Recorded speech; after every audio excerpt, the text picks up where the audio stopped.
Welcome to the very first video for No Nostalgia on YouTube. The original plan was to actually just do video game reviews, but I had so much fun with this, I decided that I'm actually going to play all the way through with NBA Street. And this is what you call the city circuit. And you select your team. I selected the Knicks, obviously. And you use the three best players, and you go up against the three best players of the opposing NBA teams, and they have it in that specific city or region. So this is the northern one, this is the first game.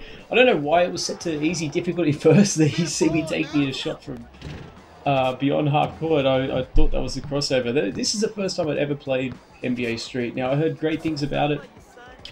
Decided to give it a whirl on the PS2, and so far I'm really enjoying it. And for a game that came out, I believe it was at the end of 2001.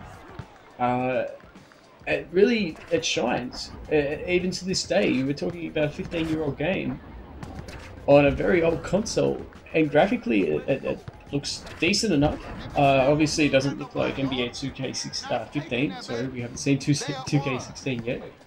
But quite honestly, the player models, it runs well. The graphics are fairly smooth. The animations are smooth. You see a nice alley. They are over the top. And I heard people compare this to the NBA Jam series when it first came out.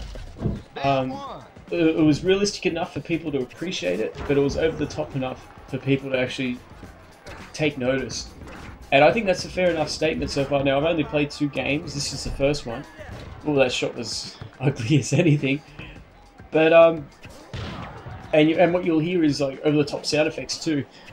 Honestly, it just seems, if you haven't played this game, if you're like me that never played this game, you should get an emulator, or if you've got a PS2 or an Xbox. I'm not sure if this game was on the original Xbox. I know number 2 was. But if you can pick up this game and have if you have an opportunity, that was a long floater. But if you have an opportunity to give it a go, then sure, absolutely. I honestly recommend it to you, and that's after playing 2 games of it. I just wish I'd played this earlier. Some missed dunks. See, I was getting caught up with the turbo. I didn't understand the old turbo concepts. I mean, yeah, they gave a brief introduction of it, but I didn't even realize there was a turbo bar up the top, and I didn't understand what all the points were as well. Obviously, I understand, buckets, but I didn't understand the game breaker points and what a game breaker was. Obviously, I get that now. So the system is you do certain moves, like a crossover, or go behind your back, or break someone's ankles, or an immobilize, or a throw fake, or whatever the hell these things are. So you get points, and then if you finish the play with a dunk or a made shot, that gets multiplied, and you'll see the bar underneath the turbo up in the top left screen getting close to being full. And once that occurs, you get a game breaker, which has an expiration. I didn't realize that either. It didn't come back to bite me yet. But so obviously it'd be more advantageous if you are close to your game breaker and you're able to set it up just with a couple of crossover moves in the backcourt. Because if the opposition, whether it's a local player or the CPU, is able to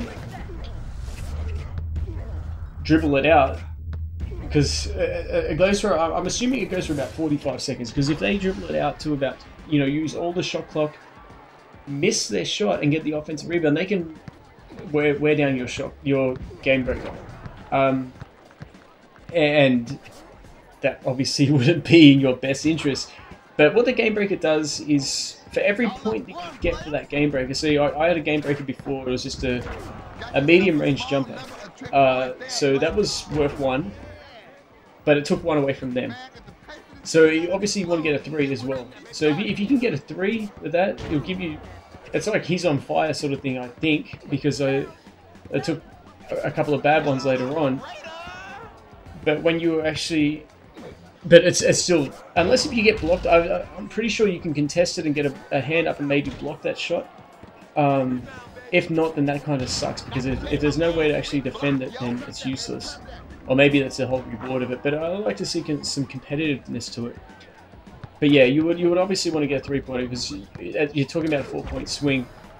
And it's a fairly good idea for a street ball game. And that kind of intuitiveness is what will make this game, or what made this game so revered all these years later. There you see the dunk animations are good, and I don't know what happened there. It looks like the ball, like there's a, obviously you can't go out of bounds with it, but it looked like the ball sort of ricocheted over an invisible boundary. But yeah, that's another thing you'll see too. When you're going out for a dunk at the last second, if you can pass that off, you can get huge boosts. And you saw a nice little alley-oop sequence that I missed there.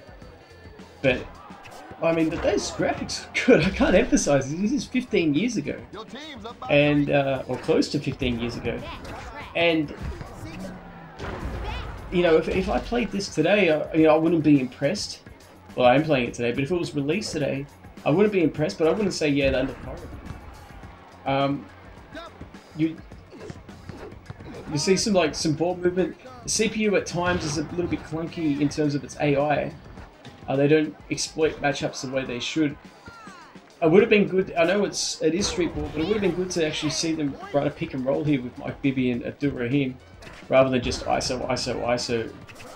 But I get the feeling it's going to, you know, some of the tougher teams where you come across like, you know, Philadelphia 76ers with Allan Houston, or Houston with Steve Francis, or Lakers with Kobe, they're going to be nearly impossible to stop.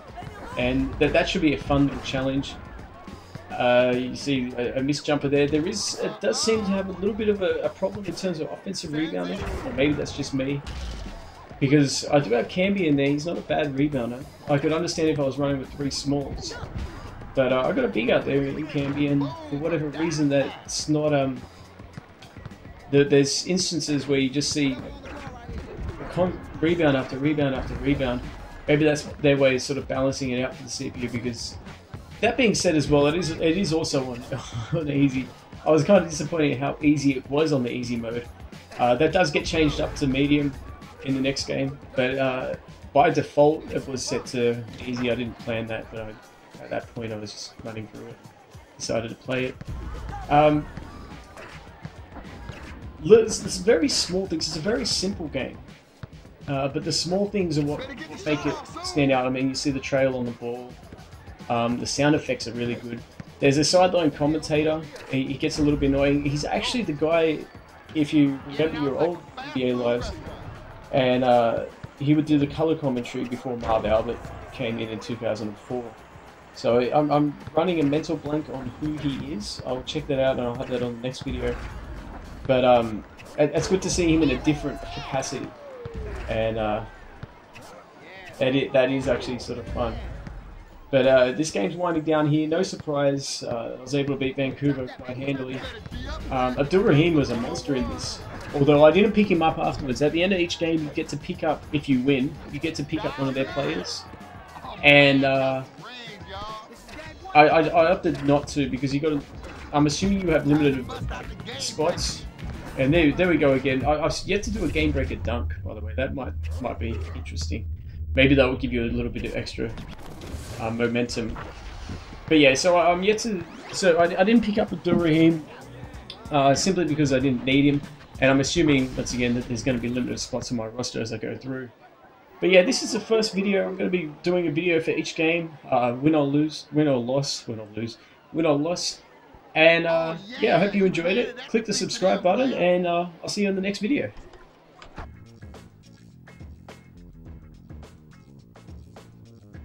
Give it up for these cats, baby. They're all that.